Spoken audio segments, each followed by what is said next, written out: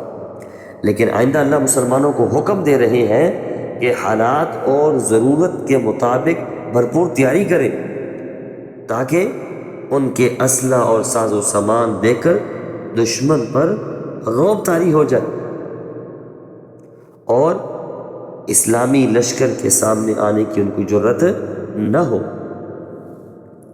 اللہ تبارک و تعالیٰ ارشاد فرماتے ہیں جہاں تک ہو سکے تم ان سے مقابلہ کے لیے تیار رہو، قوت میں بھی اور گھوڑوں کے پالنے میں بھی، تاکہ اس کے ذریعے تمہاری دھاک بیٹھی رہے اور اللہ کے دشمنوں پر اور تمہارے دشمنوں پر کیا نام ہے رعب طاری رہے۔ اور اللہ تبارک و تعالیٰ ارشاد فرماتے ہیں کہ مادی قوت طاقت کی اہمیت کے باوجود روحانی قوت کا انکار نہیں کیا جا سکتا۔ یاد رکھیے روحانی قوت کا ہونا بھی ضروری ہے،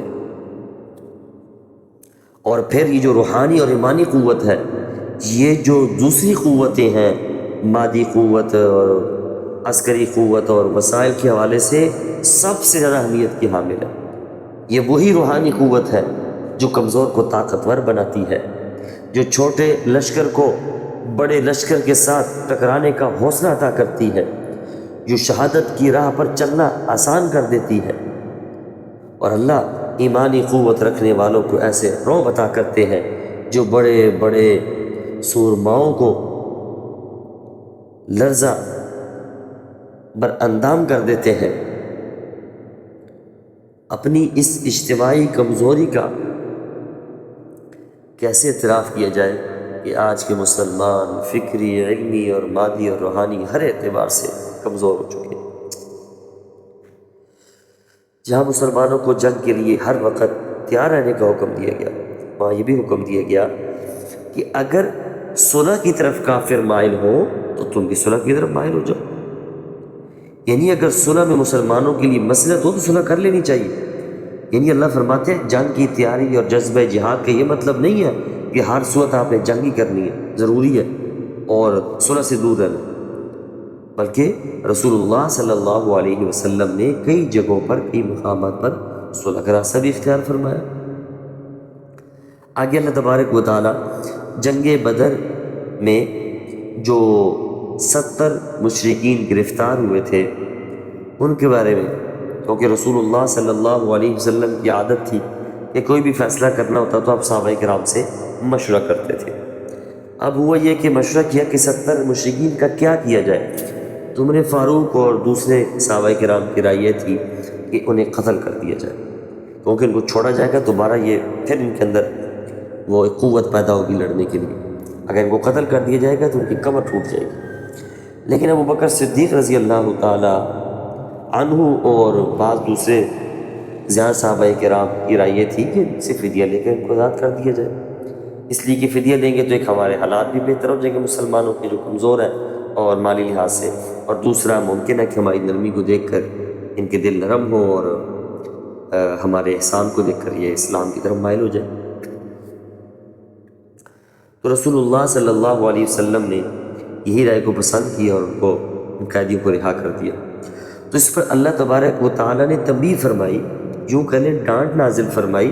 اللہ فرماتے ہیں اگر اللہ کا حکم پہلے نہ آ چکا ہوتا جو فدیہ تم نے لیا تو اس کے بدلے تم پر اللہ کا عذاب نازل ہو جاتا، یعنی صحابہ کرام۔ اور اس قسم کی آیات جن میں رسول اللہ صلی اللہ علیہ وسلم کو تنبیہ فرمائے گی قرآن کی حقانیت اور صداقت کی دلیل، کیونکہ اگر بالفرض آپ ایک منٹ کے لیے مانیں کہ یہ اللہ کا کلام نہیں ہے تو پھر ایسی آیات ہرگز اس میں نہ ہوتی کہ جن میں رسول اللہ صلی اللہ علیہ وسلم کو تنبیہ کی۔ باقی پھر اللہ تبارک و تعالیٰ نے اگرچہ ڈانٹ نازل فرمائی، اس کے باوجود اللہ تبارک و تعالیٰ نے صحابہ کرام کو وہ فدیہ کھانے کی اجازت دی تھی، کیونکہ ڈانٹ نازل ہوئی تھی، وہ صحابہ کرام پریشان ہو گئے کبھی ہمارے لیے کھانا استعمال کرنا جائز بھی ہے کہ نہیں؟ تو اللہ نے اجازت دی، فرمایا اسے یہ حلال اور پاکیزہ ہی ہے۔ آگے سورۃ توبہ مدنی صورتوں میں سے ہے، ترتیب کے اعتبار سے اس کا نمبر 9 ہے اور نزول کے اعتبار سے 113واں نمبر ہے۔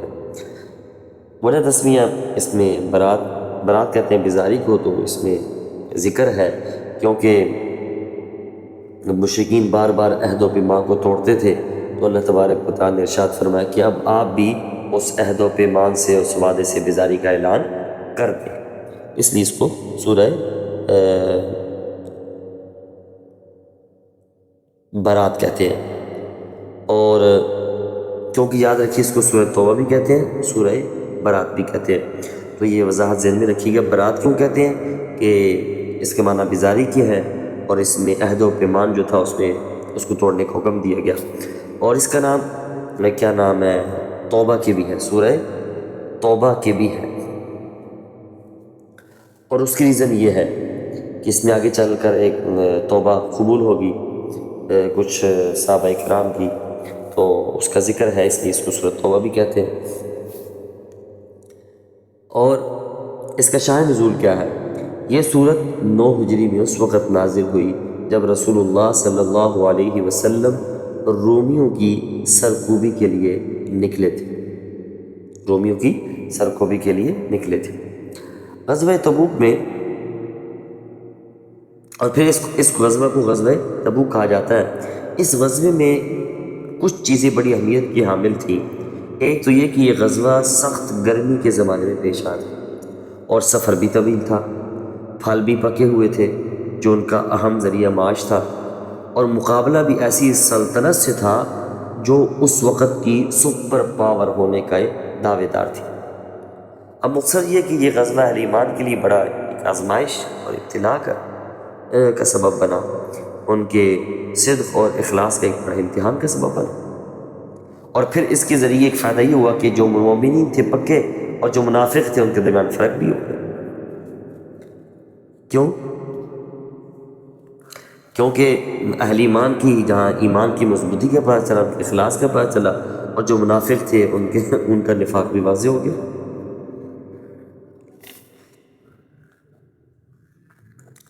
اور پھر یہاں میں عرض کرتا چلوں کہ اگلی آیت میں جو مجاہدین کو، صحابہ کرام کو معاہدات سے برات کا، بری ہونے کا، توڑنے کا حکم دیا گیا، اس کی کیا ریزن تھی؟ دیکھیں، مشرکین کو پہلے بیت اللہ کے وہ طواف کی اجازت تھی، اللہ تبارک و تعالیٰ نے حکم دیا کہ یہ لوگ کئی بار عہد شکنی کر چکے ہیں، لہٰذا اب ان کو بیت اللہ کے طواف سے روک دیا جائے۔ اور پھر مشرکین سے برات کے اعلان کے بعد اللہ فرماتے اہل کتاب کے ساتھ بھی قتال کی اب تمہیں اجازت ہے، کیونکہ وہ بھی مکر و فریب کر رہے ہیں، عہد شکنی کر رہے ہیں، منافقت کر رہے ہیں، اور جھوٹ ان کی فطرت میں رچ بس چکا ہے۔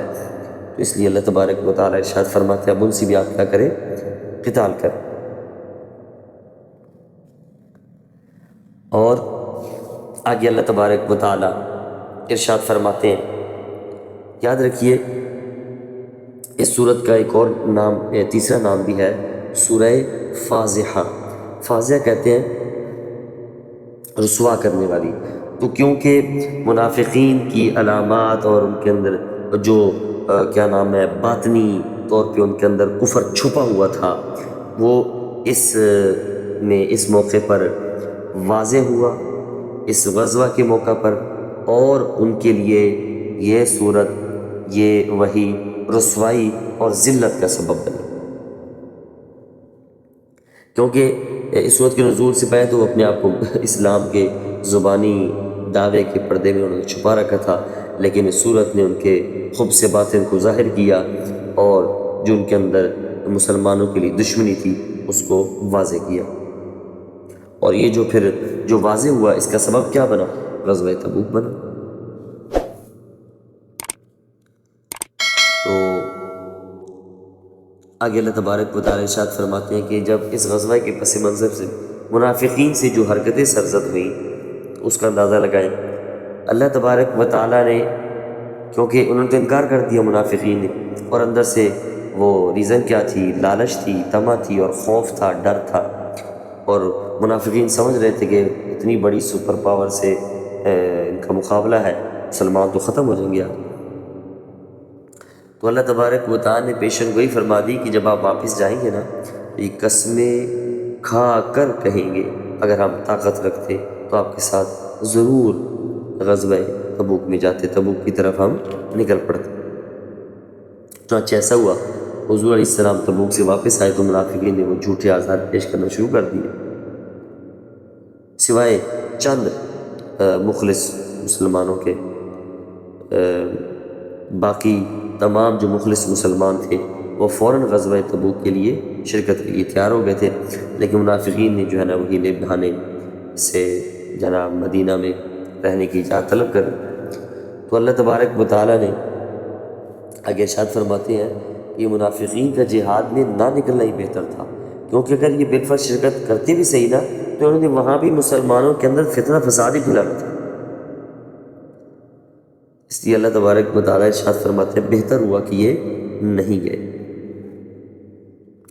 آگے اللہ تبارک و تعالیٰ ارشاد فرماتے ہیں ان کا حال یہ ہے کہ مسلمانوں کو فتح مل جائے یا مال غنیمت ہاتھ آ جائے تو پھر پریشان ہو جاتے ہیں، اور اس کے برعکس اگر کوئی حادثہ پیش آ جائے، مصیبت آ جائے تو پھر بڑی ان کو خوشی ہوتی ہے۔ اور اللہ فرماتے ہیں قسمیں کھا کر یقین دلائیں گے کہ ہم مسلمان ہیں، لیکن ایسا نہیں ہے، یہ مسلمان نہیں ہے، ان کی نظریں صرف مال پر ہوتی ہیں، مل جائے تو خوش ہوتے ہیں، محروم رہیں تو پھر اللہ کے نبی صلی اللہ علیہ وسلم پر تانا زنی سے باز نہیں آتے۔